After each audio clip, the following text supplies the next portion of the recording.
வணக்கம். ராணி மாட்டுப்பண்ணை YouTube channel நேயர்கள் அனைவருக்கும் என்னுடைய பணிவான வணக்கங்கள். லாபம் தரும் மாட்டுப்பண்ணை இந்த தொழிலில் வந்து இப்போ நம்ம அதை பற்றி தான் அந்த தொழிலை பற்றி தான் பேச போகிறோம். இதில் வந்து எனக்கு தெரிஞ்ச ஒரு 3 வகையாக வந்து இந்த மாட்டுப்பண்ணை தொழில் வந்து பிரிக்கலாம். எப்படின்னா பால் ப்ளஸ்ஸு பணம், அவ்வளோதான். சரிங்களா? பால் மட்டை வச்சு தான் பணம் சம்பாரித்து நம்மளுடைய லைஃப்பை வந்து நம்ம ஓட்டணும். நம்ம நிலம் இல்லை, அது இல்லை, இதில் எதுவுமே பார்க்கல, வேறு எந்த வேலைக்கும் போகிறதில்ல, இது மட்டும்தான் அப்படின்னு இந்த ஒரு வேலை.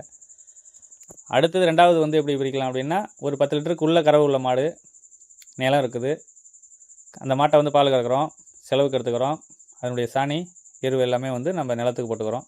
நிலத்தில் வரக்கூடிய வருவாயும் வாங்கி வாழக்கூடிய அது ஒரு வாழ்க்கை முறை.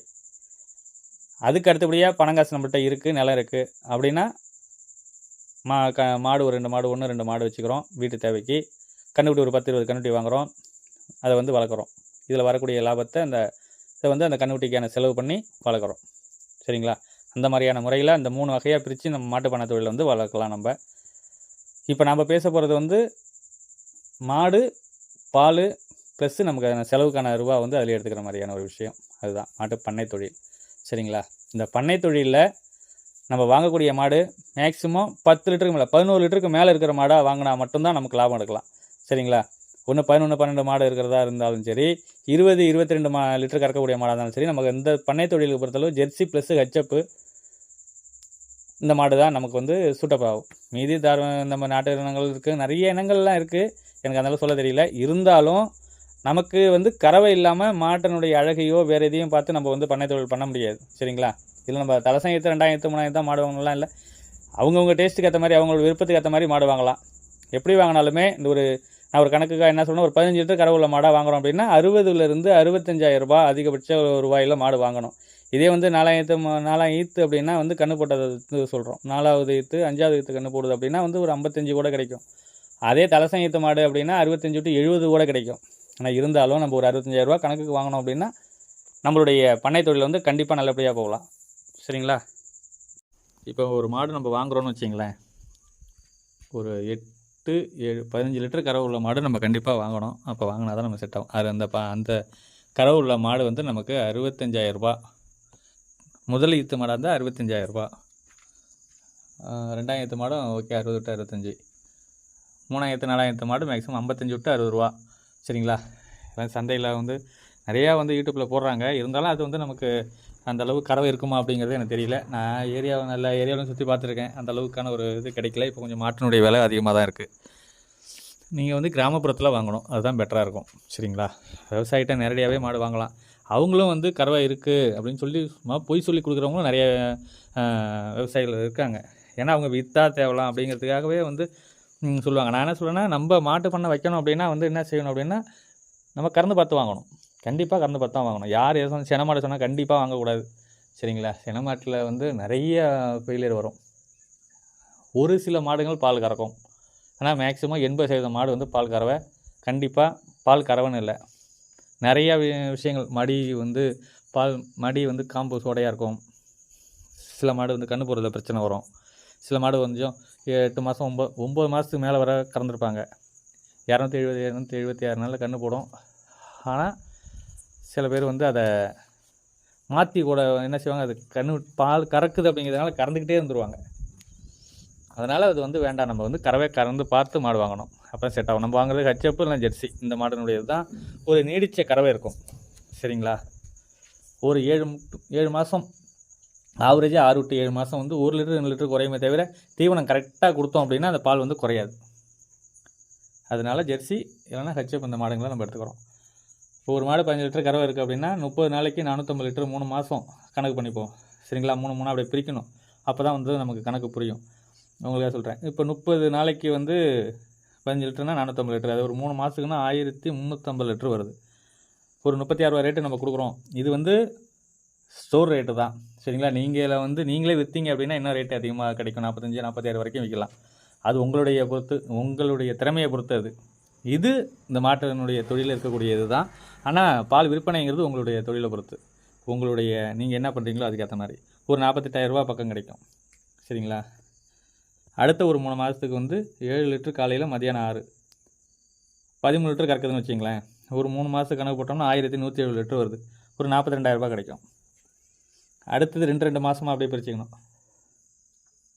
7வது மாதத்தில் வந்து ஒரு 5 லிட்டரு. ஆனால் அந்த மாடு வந்து நம்ம செனை ஊசி கண்டிப்பாக 90வது நாள் நம்ம ஊசி வைக்கணும். சரிங்களா? 45 நாள்லேருந்து வைக்க ஆரம்பிச்சிங்கன்னா தான் இந்த 90 நாளுக்குள்ளே மாடு செனை பிடிக்கும். செனை பிடிச்சிது அப்படின்னா நம்ம கன்று போட்டதுலேருந்து 7 to 8 மாதம், 7வது மாதம் 8வது மாதம் ஒரு 5 லிட்டர் கறக்கும். சரிங்களா? அதில் ஒரு 600 லிட்டரு பால் கிடைக்கும். அதில் ஒரு 21,000 கிடைக்கும். அடுத்தது 9 to 10, அப்போ 7வது மாதம் 6 to 7 மாடு செனையாக இருக்கிற அந்த டைமில் ஒரு 4, 3, 7 கண்டிப்பாக கறக்கும். அந்த டைமில் ஒரு 420 லிட்டரு 2 மாதத்துக்கு ஒரு 15,000. 1,25 பக்கம் ஒரு மாடு பால் கறக்கும். சரிங்களா? பாலினுடைய அளவு கண்டிப்பாக இந்த ஒரு மாடு இந்த அளவு சரியான முறையாக வந்து அந்த மாட்டுக்கு தீவனங்கள் கரெக்டாக கொடுத்து செஞ்சாங்கன்னா 1,25,000 பக்கம் பால் கறக்கும்.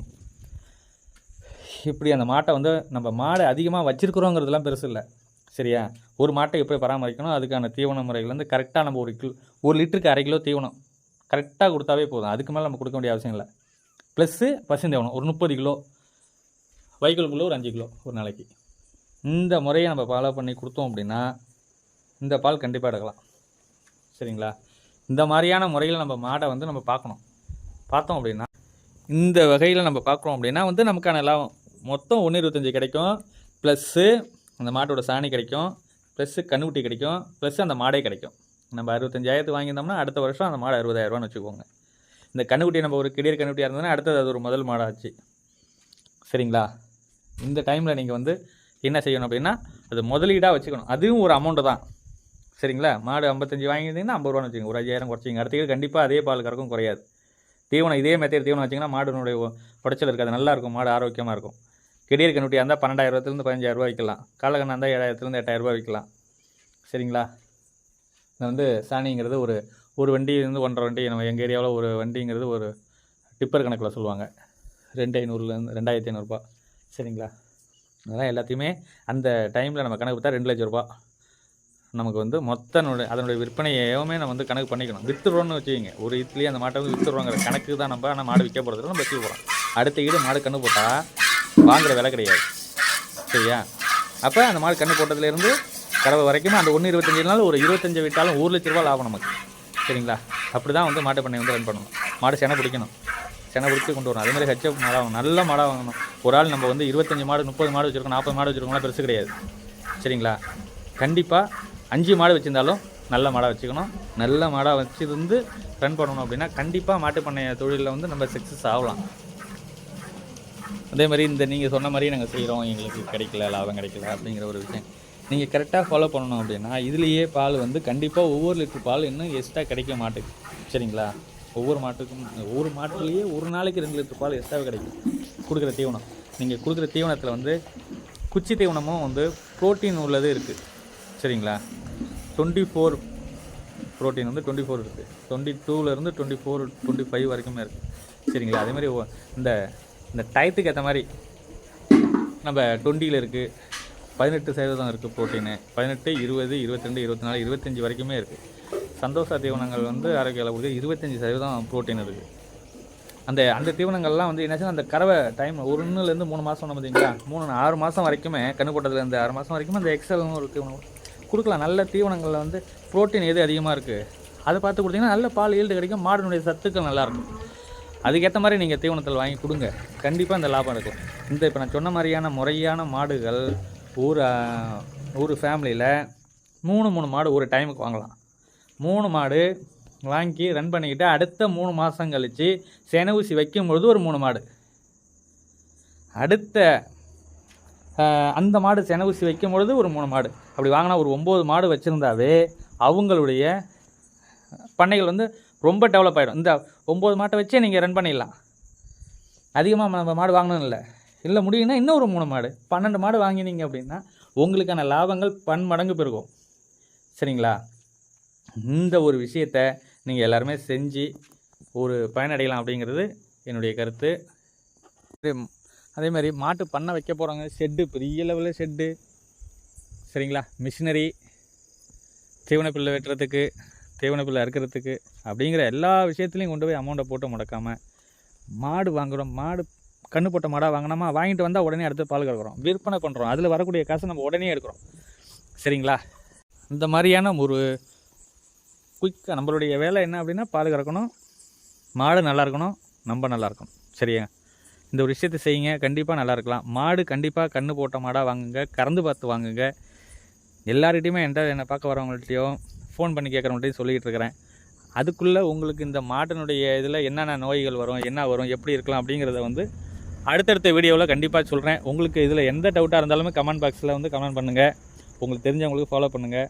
நீங்கள் ஃபாலோ பண்ணி நீங்கள் கேட்கக்கூடிய இதில் தான் இருக்குது என்னுடைய அடுத்தடுத்த வீடியோக்கள். நன்றி, வணக்கம். அடுத்த வீடியோவில் உங்களை நான் பார்க்குறேன். ஓகே, பாய்.